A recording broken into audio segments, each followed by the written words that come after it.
Vietnam Veterans Against the War by John Kerry. Secretary John Forbes Kerry was born on December 11, 1943, to Richard John Kerry and Rosemary Isabel Forbes. Kerry spent much of his childhood living abroad because he was a military brat. He studied at Yale University, where he earned a bachelor's degree in political science. Secretary Kerry enlisted to serve in the United States Navy, where he served 2 tours of duty. When he returned from war, Secretary Kerry began to forcefully speak out against the Vietnam War. He began a lifelong fight for his fellow veterans, as a co-founder of the Vietnam Veterans of America. In 1984, he was elected to the United States Senate, where he served 28 years, earning a reputation as a left-of-center legislator. In 2009, Secretary Kerry became a chairman of the Senate Foreign Relations Committee, and in December of 2012, President Barack Obama nominated Kerry to be his next Secretary of State. Vietnam Veterans Against the War was a speech by John Kerry given to the Senate Foreign Relations Committee and to the American public. It brought to light the horrific requirements of the soldiers serving in the Vietnam War. Kerry highlighted the irony in America forcing men to commit horrific deeds for peace, and exemplified the effects that these requirements had on the soldiers. Through Kerry's first-hand experience with war, one can see the effects that war can have on a person, both mentally and physically. This speech is still remembered today in regard to the troubles in the Middle East. America never wants to put another soldier's life on the line if a battle cannot be won. Subject. As seen on the handout, Kerry spoke for the veterans, asserted that the negatives of war outweighed the positives, and highlighted that the Vietnamese people were not necessarily the antagonists, saying, "I would like to talk on behalf of all those veterans. In our opinion, and from our experience, there is nothing in South Vietnam which could happen that realistically threatens the United States of America, and someone has to die so that President Nixon won't be, and these are his words, the first president to lose a war." Occasion. April 23, 1971. Audience. The direct audience was the Senate Foreign Relations Committee, while the general public could view the speech on television. Purpose.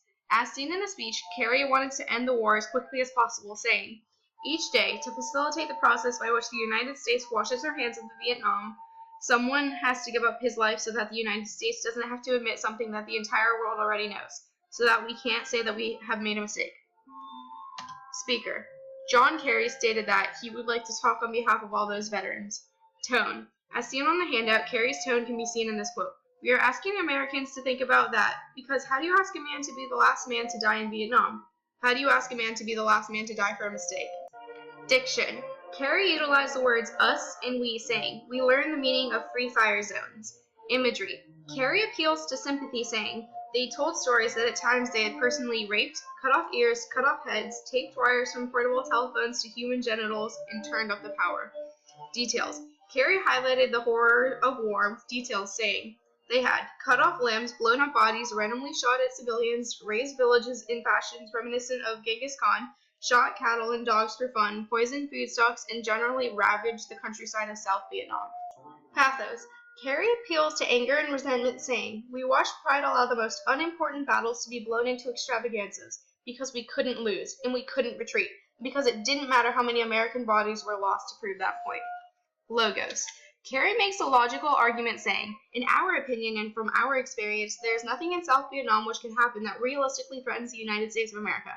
And to attempt to justify the loss of one American life in Vietnam, Cambodia, or Laos by linking such loss to the preservation of freedom, which those misfits supposedly abuse, is to us the height of criminal hypocrisy. And it is that kind of hypocrisy which we feel is tearing this country apart." Ethos. Kerry establishes his credentials, saying, "We found most people didn't even know the difference between communism and democracy." Repetition. Kerry repeats we found, to establish ethos and to make sure the listener remembers that statement. Juxtaposition. Kerry juxtaposes war and peace throughout the speech. In this example, he juxtaposes destroying and saving a village. Rhetorical question. Kerry calls the listener to action, asking, "How do you ask a man to be the last man to die in Vietnam? How do you ask a man to be the last man to die for a mistake?" Allusion. Kerry alluded to an American Indian friend of his to show the mistakes America was making. Personification. Kerry personifies Lady Liberty, saying, "We saw America lose her sense of morality as she accepted very coolly a My Lai and refused to give up the image of American soldiers who hand out chocolate bars and chewing gum."